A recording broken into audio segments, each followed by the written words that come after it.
থাকে আপনারা ওই সময়ে আসতে পারেন।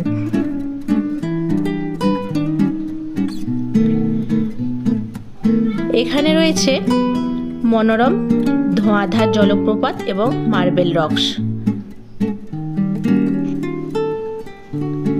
মধ্যপ্রদেশের ভেড়াঘাটে অবস্থিত দশম শতাব্দীর 64 যোগিনী মন্দিরটি কালাচুরি রাজবংশ দ্বারা নির্মিত একটি প্রাচীন উন্মুক্ত বৃত্তাকার তীর্থস্থান। স্থানীয় গ্রানাইট দিয়ে নির্মিত এই বিশাল বৃত্তাকার মঠটির ব্যাস প্রায় 130 ফুট।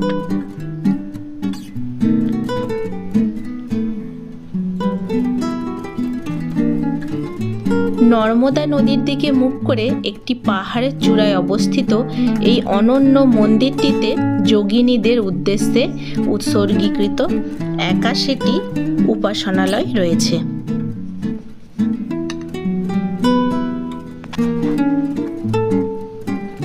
নামের সাথে সঙ্গতি না থাকলেও এই মন্দিরে প্রচলিত 64টির পরিবর্তে 81টি পারিপার্শ্বিক উপাসনালয় রয়েছে, যা রাজকীয়তার এক পবিত্র প্রতীক।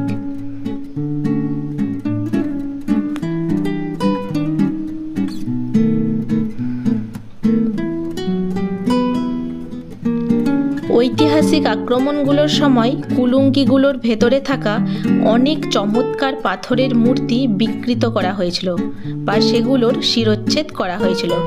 তাই অনেকগুলো যোগিনীর মূর্তি আমরা এইরকম ভাঙা অবস্থায় দেখতে পাচ্ছি এবং অনেক যোগিনীর মাথাও দেখতে পাচ্ছি না।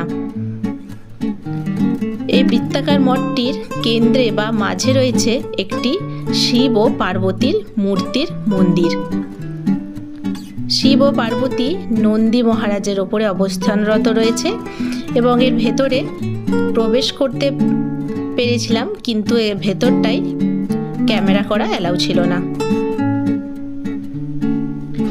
আমাদের এর পরের গন্তব্য হলো ভেড়াঘাটে অবস্থিত মার্বেল রকস। এখানে আমরা বোটিং করব বলে চলে এসেছি।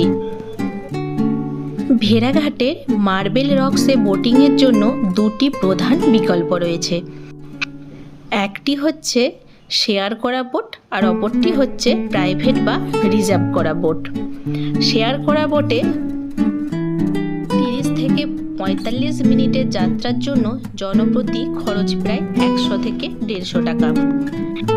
অন্যদিকে প্রাইভেট বা রিজার্ভ করা বোটের ভাড়া বোটের আকার ও রুটের উপর নির্ভর করে। কোনোটা 800 টাকা, আবার কোনোটা 1500 টাকা হতে পারে। আমরা একটা বোট রিজার্ভ করে নিয়েছিলাম 1500 টাকা দিয়ে।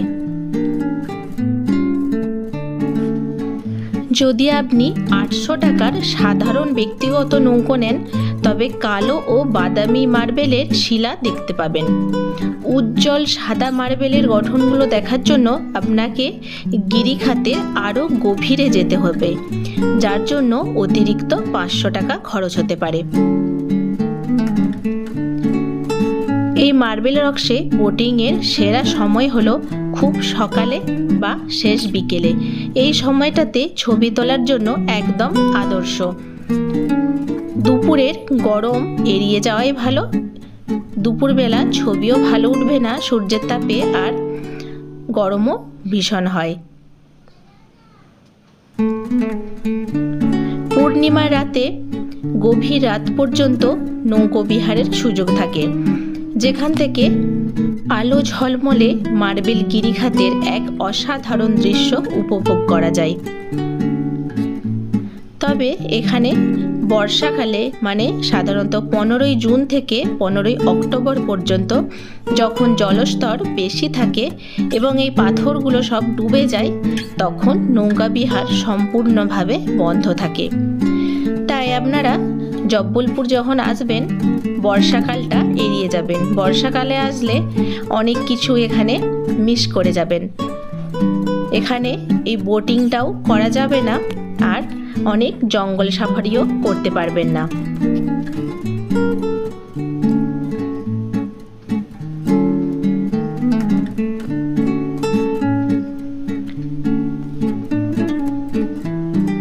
এখানে আরেকটি বিশেষ আকর্ষণ হচ্ছে বড় দলের জন্য প্রিমিয়াম ও বড় মোটর বোটও পাওয়া যায়, যা সম্পূর্ণভাবে রিজার্ভ করতে 3000 থেকে 5000 পর্যন্ত খরচ হতে পারে। এই বোটে আপনারা অনেকটা সময় এখানে এই প্রাকৃতিক দৃশ্য উপভোগ করতে পারবেন। আমরাও প্রায় 30 থেকে 35 মিনিট এই রকম সুন্দর একটা দৃশ্য উপভোগ করছিলাম বোটে করে। আমাদের বোটটি এমনি মানুষ দ্বারা হাতে চালিত ছিল, মোটর বোট ছিল না। আমরাও কিন্তু বেশ এনজয় করেছিলাম এই রকম সুন্দর একটা প্রাকৃতিক পরিবেশে এসে। এখানে এসে মনে হচ্ছিল না যে এটা ভারতবর্ষেরই কোনো এক জায়গা। অনেক সিনেমার শুটিং হতে আমরা দেখি এই রকম সুন্দর সুন্দর জায়গায়, সেগুলো বিদেশে হয়। আমাদের ভারতবর্ষেই এই রকম একটা সুন্দর জায়গা রয়েছে, সেটা হয়তো অনেকেই জানে না।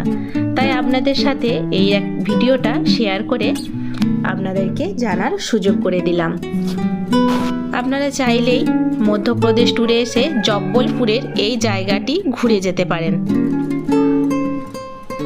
আমার চ্যানেলে যারা নতুন তাদের কাছে অনুরোধ রইল আমার চ্যানেলটিকে সাবস্ক্রাইব করে দিয়ে আমার পাশে থাকার জন্য, আর পাশে থাকা বেল আইকনটিকে অবশ্যই অল করে দেবেন, যাতে যখনই এই রকম নতুন নতুন ভিডিও আপলোড করব আপনারা সাথে সাথে তার নোটিফিকেশান পেয়ে যাবেন। আর এই রকম সুন্দর সুন্দর সব ভিডিও আপনাদের কাছে চলে আসবে। আপনাদের সাহচর্য এবং ভালোবাসা আমার একান্ত কাম্য। আপনারা যদি পাশে থাকেন তাহলে আমি কিন্তু উৎসাহ পাবো এই রকম আরও নানা রকম ভিডিও আপনাদেরকে উপহার দেওয়ার জন্য। ভিডিওটি যদি ভালো লেগে থাকে তাহলে অবশ্যই একটা লাইক করবেন, আর শেয়ার করে অন্যদেরকেও দেখার সুযোগ করে দেবেন, আর কমেন্ট করে আপনাদের মতামত অবশ্যই জানাবেন।